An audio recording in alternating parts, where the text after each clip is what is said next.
लेकिन ये हादसे से पहले 8 दिन पहले 6-7-8 दिन पहले इनकी मुलाकात हुई। उस खातून ने इसको अपने घर पे बुलाया। उस दिन इसके ससुर ने उसको पकड़ा है बेडरूम में अकेले, ठीक है, पकड़ा है तो अपने बेटे को वीडियो कॉल लगा के दिखाई कि ये देख तेरी बीवी जो है ना किसी गैर मर्द के साथ ना रंगरेलियाँ मना रही हैं, ठीक है। उसने वीडियो कॉल लगाई है, ये बच्चा जो है ना इसको छुपा दिया उसने। बाद में ना वहाँ से टेरेस से कूद पड़ा, जंगला था, वहाँ से कूद के ना वहीं से भाग के आ गया। उसका मोबाइल और एक आईफोन की बोझ थी वो वहाँ पे छूट गई। घर आया रात को आकर ना उस खातून ने ना रईस को जो है वो मैसेज किया कि तुम्हारी चीज़ें मैंने सेव की हैं, मैंने 2-3 दिन तक अपनी माँ की तरफ आना है तो वहाँ से आके ले लेना। उसने बोला कि मुझे तुम्हारी चीज़ें नहीं चाहिए, तुम जाओ भाड़ में। उसको ना अस्सलाम वालेकुम नाज़रीन, मैं हूँ आपका मेज़बान आयान सरवर और आप देख रहे हैं 42 HD TV। नाज़रीन, मेरे साथ मकतूल रईस के बड़े भाई मौजूद हैं। इनसे बात करेंगे कि आमना मुल्ज़म से कितनी मुलाकातें हुई थी और इस हादसे से पहले कब मुलाकात हुई थी जब इसके ससुर ने इसको ऊपर से पकड़ा था। अस्सलाम वालेकुम। वालेकुम सलाम। अच्छा भाईजान, मुझे ये बताएं कि रईस के हादसे से पहले कब मुलाकात हुई थी रईस की? रईस की हादसे से पहले जो इसके जो जानते तो थे पिछले 6-7 माह से, लेकिन ये हादसे से पहले 8 दिन पहले 6-7-8 दिन पहले इनकी मुलाकात हुई। उस खातून ने इसको अपने घर पे बुलाया। उस दिन इसके ससुर ने उसको पकड़ा है बेडरूम में अकेले, ठीक है, पकड़ा है तो अपने बेटे को वीडियो कॉल लगा के दिखाई कि ये देख तेरी बीवी जो है ना किसी गैर मर्द के साथ ना रंगरेलियाँ मना रही हैं, ठीक है। उसने वीडियो कॉल लगाई है, ये बच्चा जो है ना इसको छुपा दिया उसने बार्गेनिंग की तरफ कि तुम इधर छुप जाओ थोड़ी देर के लिए, मैं जैसे को मामला ठंडा होता मैं तुम्हें निकालती हूँ। उस बच्चे ने मौके की नज़ाकत देखते हुए ना वहाँ से टेरेस से कूद पड़ा, जंगला था, वहाँ से कूद के ना वहीं से भाग के आ गया। उसका मोबाइल और एक आईफोन की बोझ थी वो वहाँ पे छूट गई।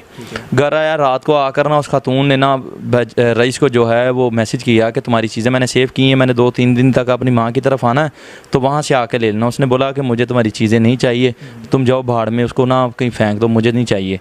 उसने कहा मेरे किसी काम की नहीं, मैंने आना, तुम ले लेना, ठीक है। इतने में वो क्या होता है कि फरहान ने अपनी बीवी को पकड़ा है। फरहान मुलजिम जो है उसने अपनी बीवी को पकड़ के उसने मारा है। मारने के बाद उसने अपनी बीवी को मनाया कि हाँ मेरे इस बंदे के साथ इस तरह का रिलेशन था, ठीक है, रिलेशन था, ये इनका बाहर आना जाना था, ठीक है, रईस के साथ बाहर होटलिंग करना, एज आ गेस्ट हाउस जाना, ठीक है, ये सारी चीज़ें थी, ये फ़ोटोज़ थी इनके पास, ठीक है, दोनों के मोबाइल्स में थी। फरहान ने अपनी बीवी को पकड़ा है, मारा है, वो मानी है कि हाँ मेरा इस बंदे के साथ इतनी देर से रिलेशन है, ठीक है। उसने मोबाइल लिया, तब तक उसने मोबाइल में वो चीज़ें वगैरह जो देखी उसके खामन ने इन्होंने डिलीट कर दी। फिर बाद में उसने बताया कि उसने ट्रैप किया मेरे भाई को, ट्रैप करके उसने घर बुलाया आमना बन के। लास्ट टाइम जो उसकी कॉल थी वो आमना ने कॉल की, मैसेजेस वो जो कर रहा था वो फरहान कर रहा था आमना बन के।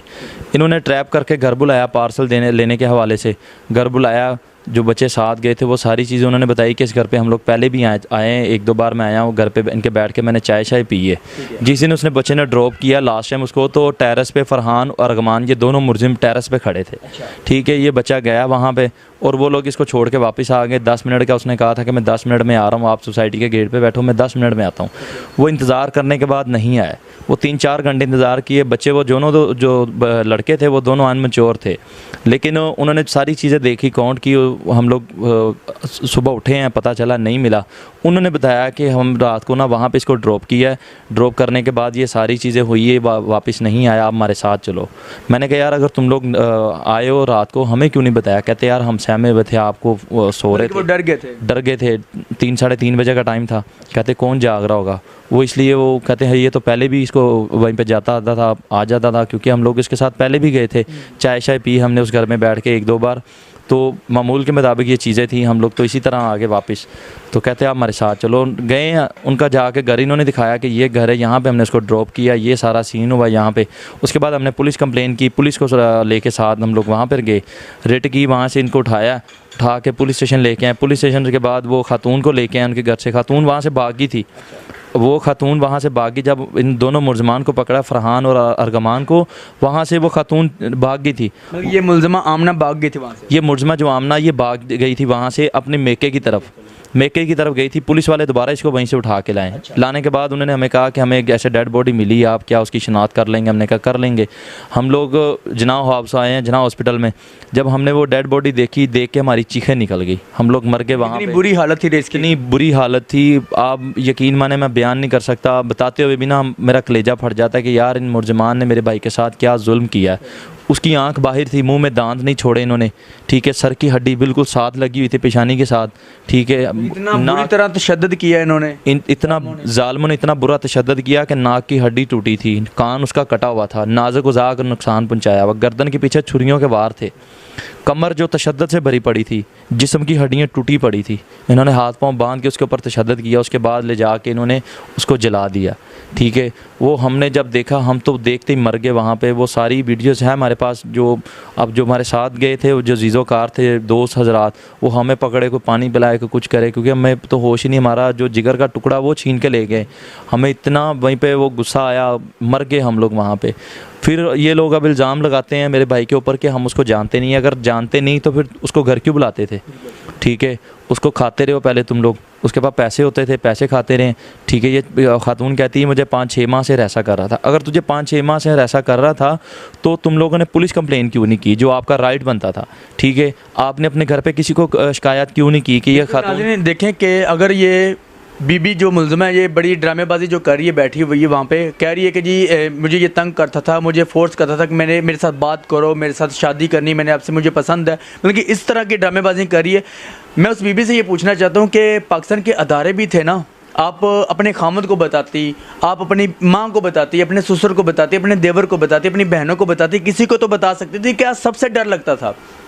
आप अपने खामद को बता देती, आपका खामद जाता मतलब अदारे के अंदर, वहाँ पे जाके एप्लीकेशन देता, ठीक है, कि जी ये बंदा हम मेरी फैमिली को तंग कर रहा है, ये भी तो तरीका। लेकिन उसकी सज़ा इतनी बड़ी नहीं थी जो उसको सज़ा दी गई है। अच्छा भाईजान, अब आप क्या मतलब कहना चाहेंगे अदारों से? मतलब क्या आपके पुलिस आपका कोऑपरेट कर रही है आपके साथ? पुलिस हमारे साथ कोऑपरेट कर रही है, लेकिन पुलिस वो तीसरा बंदा मंजरेआम पे नहीं ला रही। जो हमारा मुल्ज़िम फरहान का भाई है, जो मुल्ज़िम फरहान का भाई है अरगमान, उसको हमारा ये मुतालबा है पुलिस से कि उसको भी लाएं, मीडिया के सामने मंजर आम पे लाएं, ताकि उसका भी मौक़िफ़ लें, ताकि पता चले कि वो बंदा इस चीज़ में कितना इन्वॉल्व है। एक घर में 2 अफराद रहते हैं, एक के बेडरूम में इतना बड़ा तशद्दुद हो रहा है, किसी की जान ली जा रही इतना भयानक तरीके से, और क्या साथ वाले बेडरूम में पता नहीं होगा? क्या उस बच्चे की चीख नहीं सुनी होगी, या उस बच्चे की चीख नहीं निकली गई, चीखें नहीं निकली होंगी, उसने चिल्लाया नहीं होगा जब इन्होंने तशद्दुद किया? वो चिल्लाया होगा, किस नज़रिए से चलाया होगा उसने, पता नहीं किसको पुकारा, माँ को पुकारा या भाई को पुकारा है। ठीक है, किसी ना किसी ने उसको पुकारा ज़रूर होगा कि हाय माँ मुझे बचा ले, हाय भाई मुझे बचा ले, फ़लाँ मुझे बचा ले। ठीक है, इन लोगों को गैरत नहीं आई। अगर तुम लोगों ने वहाँ पे पकड़ा है तो तुम लोग तब भी 15 पे कॉल करो कि आया कि ये मुलजिम हमने पकड़ा है, ठीक है, आप आ जाओ यहाँ। हवाले कर देते, हवाले करते, हमें बुलाते कि भाई ये इस बंदे का इतना जुर्म है कि इस बंदे ने हमारे साथ ये किया, इसको हमने पुलिस में दे दिया। उस सारे मामले को हम बाद में देखते। ठीक है, इन्होंने फिर इल्ज़ाम लगाया मेरे भाई के ऊपर, कहते जी 15-20 दिन पहले हमारे घर डकैती करने आया। अगर तुम्हारे घर वो डकैती करने आया था तो क्या तुम्हारा 10-15 लाख का नुकसान कर गया? तुम लोगों ने तब पुलिस को कंप्लेन क्यों नहीं की, जो आपका राइट बनता? हर आम शहरी का एक राइट बनता है। आजकल तो किसी का 5000 रुपये का मोबाइल रास्ते में छीना जाए तो वो सबसे पहले खड़ा होकर वहीं पे 15 पे कॉल करेगा या पुलिस स्टेशन जाके कंप्लेन करेगा जी मेरा 5000 का मोबाइल था। अब ये लोग कहते हैं मेरा 5 लाख ले गए, ठीक है, और हमारा सोने का सेट ले गए, 10-15 लाख की हमारी डकैती कर गए। अगर 10-15 लाख की डकैती हुई तो तुम लोगों ने पुलिस कंप्लेन क्यों नहीं की? क्यों नहीं की? क्योंकि ये झूठ बोलते हैं। ऐसा कुछ नहीं, ना हमारा भाई चोर था ना डकैत था। ठीक है, उसकी तो रिसेंटली उसका हमने निकाह किया था, ईद से 6 दिन पहले 23 जुलाई को उसका निकाह किया था, 29 जुलाई को ईद थी, और नेक्स्ट मंथ इन दिनों शादी थी रबीउल अव्वल हमारे भाई की। मैं आपको उसके शादी के सारे जोड़े दिखा सकता हूँ जो अपने हाथों से ख़रीद के लाया था हमारा भाई, जो उसने पहनने थे। और वो जोड़े जो आज इंतज़ार कर रहे हैं, मुझे रईस ने पहनने थे, रईस मुझे पहनने के लिए लाया था, वो जोड़े आज इंतज़ार कर रहे हैं। उसकी दुल्हन इंतज़ार कर रही है कि मेरे खामद ने मुझे आना था, किस रास्ते वो रास्ते ढूंढ रही है कि मेरे खामद ने मुझे आना था, मुझे राज दुलारे ने आना था मुझे लेके जाने के लिए। बिल्कुल नाज़रीन, देखें कि रईस की 1 माह बाद शादी थी और निकाह हो चुका हुआ था, लेकिन ठीक है, मानते कि यार रईस की गलती थी, उसने तल्लक बनाया, लेकिन ये ताली एक हाथ से नहीं बजती। आखिर उस लड़की ने उसको रिस्पॉन्स दिया, उसने तल्लक बनाने के लिए उसको हाँ की, तो वो सारा मामला तो हुआ।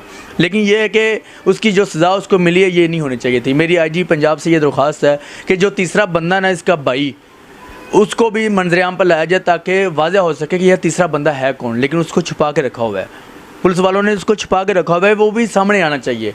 मेरी वज़ीर आला साहब से ये दरख्वास्त है कि इनको कड़ी से कड़ी सज़ा दिलवाई जाए।